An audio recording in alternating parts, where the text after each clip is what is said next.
my name is Toya McQueen, and here goes my ID. Please don't look at my nails.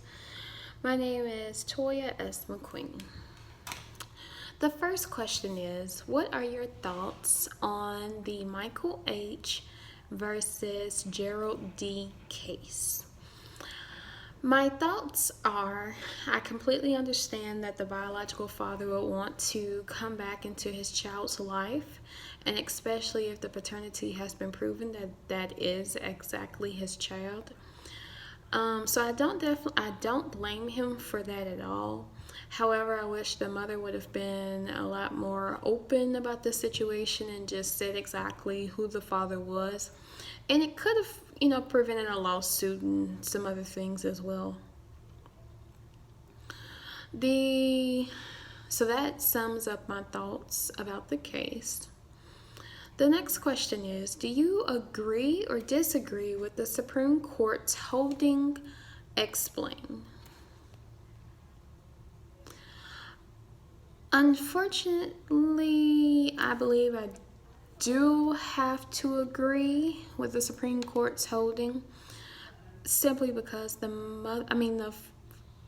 husband has been taking care of this child, and I am all about enforcing the law, and especially in situations like this. I do, however, feel as though that they could have came to a more common ground to find some resolution for the basis of the child. But hopefully, whenever the child grows older, she will be introduced to her biological dad. What are your thoughts on the existence of those shack up laws still on the books in the state? Do you feel that they are antiquated? Why or why not? So, I can't lie. I had to look this up. I really did. So I definitely agree, I guess, because of my religious background, and also I think it's something that was kind of taught from my mom and my grandmother. But I definitely agree that it should be illegal to shack up. I do not feel as though it is antiquated at all. But again, I am just one person. That is just what I believe. But I believe it is something that needs to stay on the books, simply because I think nowadays we are okay with that. Okay with just shacking up and not trying to move further.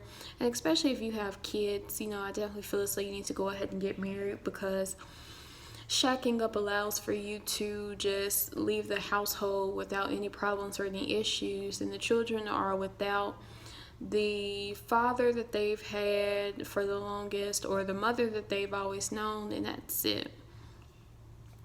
Now, again, like I said, I don't feel as though that these laws are antiquated. I feel like some other laws maybe are, but definitely not this one. I'm at 3 minutes and 35 seconds, so let's talk some more.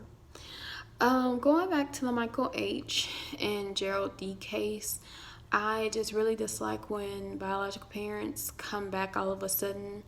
I guess other than maybe in situations where they've had certain issues such as drugs or anything else of that nature, and they've taken time to get cleaned up for themselves and also for their children. So I really hate that situation. But I definitely agree with the Supreme Court's holding, because they have to enforce the law, so that's all that they can do. But I just really hate it for the parent, and just really hope that eventually they can, maybe it may take a year, it may have taken a year, it may take 10 years for them to actually come to a common ground about the issue at hand, and try to decide something on the best interest of the child. But now, if it was a situation where it would have been better for the child to have her biological father there, then I definitely agree that that is something we need to do. However, I did not see anything else that showed that it was going to be productive for her to have her father. Well, that's all for me. Bye.